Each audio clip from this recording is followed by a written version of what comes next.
പ്രിയരെ, ആകാശത്ത് ഏഴഴകും വിരിയിക്കുന്ന മാരിവില്ലിന്റെ ചാരുത പോലെ പുലർകാലം പുൽക്കൊടിത്തുമ്പിനെ പിരിയാൻ വെമ്പുന്ന മഞ്ഞുകണത്തിന്റെ നൈർമല്യം പോലെ മനുഷ്യ മനസ്സിന്റെ സമ്മിശ്ര ഭാവതലങ്ങളെ ആർദ്രമാക്കുന്ന മനോഹര കാവ്യമത്രേ പരിശുദ്ധ സുവിശേഷം.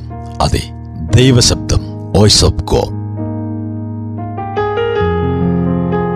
വചന വിചിന്തനത്തിനായി വിശുദ്ധ മത്തായി എഴുതിയ സുവിശേഷം 10-ാം അധ്യായം 1 മുതൽ 15 വരെയുള്ള തിരുവചനങ്ങൾ.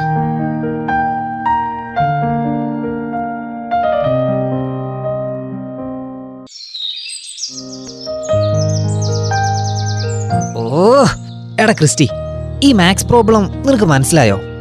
എനിക്കാകെ വട്ട് പിടിക്കുന്നുണ്ട്. എടാ, ഇതൊന്ന് സോൾവ് ചെയ്ത് തരുവാടാ. എടാ വിപിനെ, എനിക്കിത് ഒട്ടും അറിയില്ല. ഞാനിത് കുറെ ട്രൈ ചെയ്താ. നീ വേറെ ആരോടെങ്കിലും പോയി ചോദിക്ക്. ഞാനിതൊന്ന് പഠിച്ചോട്ടെ. പിന്നെ ഞാനിപ്പോൾ പറഞ്ഞു കൊടുത്തു തന്നെ. അവൻ അങ്ങനെ മാർക്കൊന്നും ആകണ്ട. ഇത് എൻ്റെ ബുദ്ധിയാ, എനിക്ക് ദൈവം തന്ന കഴിവാ. അമ്മ, വല്ലതും തരണേ, വിശക്കുന്ന അമ്മ, വല്ലതും തരണേ. ഓ, ഈ വെളുപ്പാൻ കാലത്ത് നാശം പിടിക്കാൻ എഴുന്നേൽക്കൊള്ളു. ഇവിടെ ഒന്നുമില്ല, പൊയ്ക്കടന്നു. എന്താ സാറേ, ഞങ്ങളെപ്പോലുള്ളവരെ പട്ടിണിപ്പാവങ്ങൾക്ക് എന്തേലും സഹായിച്ച് തന്നുകൂടെ? രാവിലെ തന്നെ തത്വശ്വാസം ഒന്നും പഠിപ്പിക്കല്ലേ. പോകാനാ പറഞ്ഞേ. സ്ഥലം മേളിലേക്ക് പോ. ഇതെന്താ ക്രിസ്റ്റി, നിനക്കിവിടെ എന്തിന്റെ കുറവാ? പരീക്ഷയ്ക്ക് നീ എന്താ സ്വപ്നം കണ്ടോണ്ടിരിക്കുവാണോ? ദൈവത്തെ ഓർത്ത് പഠിക്കാനിരിക്കെ. പഠിക്കാൻ ആവശ്യം ബുദ്ധിയല്ല, വിശുദ്ധിയാ. അമ്മ എന്തായി പറയുന്നേ?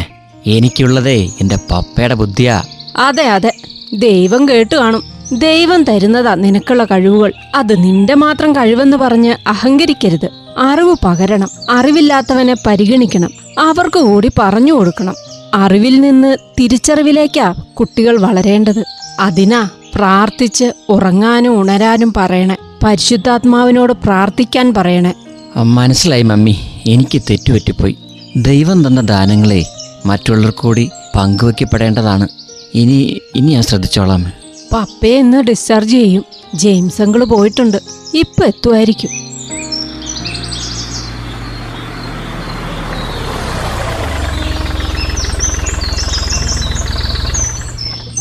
ആ, ഇങ്ങെത്തിയല്ലോ. ആലീസേ, മോനെ ക്രിസ്റ്റി, പപ്പയിന്ന് പുതിയൊരു മനുഷ്യനാ. ആശുപത്രി ജീവിതം കുറച്ചൊന്നുമല്ല ചിന്തിപ്പിച്ചത്.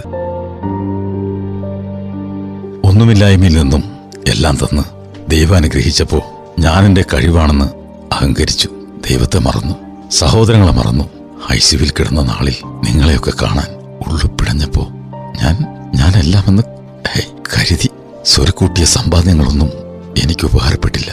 വഴിയിൽ കുഴഞ്ഞു വീണ എന്നെ അന്ന് വീട്ടിൽ വന്നപ്പോ ഞാൻ ആട്ടി ഓടിച്ച ഭിക്ഷക്കാരനില്ലെങ്കിൽ അവൻ ആളെ കൂട്ടിയത്.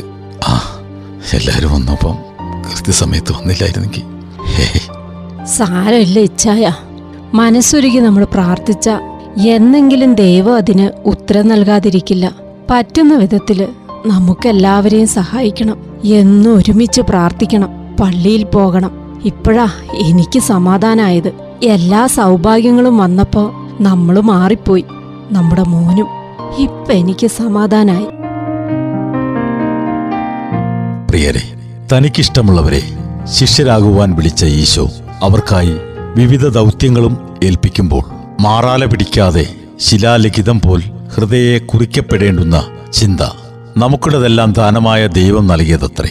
ഈ പ്രപഞ്ചവും നീലാകാശവും നക്ഷത്രക്കൂട്ടങ്ങളും പ്രകൃതിയും ജീവജാലങ്ങളുമെല്ലാം ദൈവിക മാനുഷിക മാനത്തിന്റെ പാരസ്പര്യത്തിന്റെ നൂലിഴകൾ അറ്റുപോകാതെ നാം കാത്തുസൂക്ഷിക്കേണ്ട അടയാളങ്ങളാണ്. പങ്കുവെക്കാം, പരിഗണിക്കാം.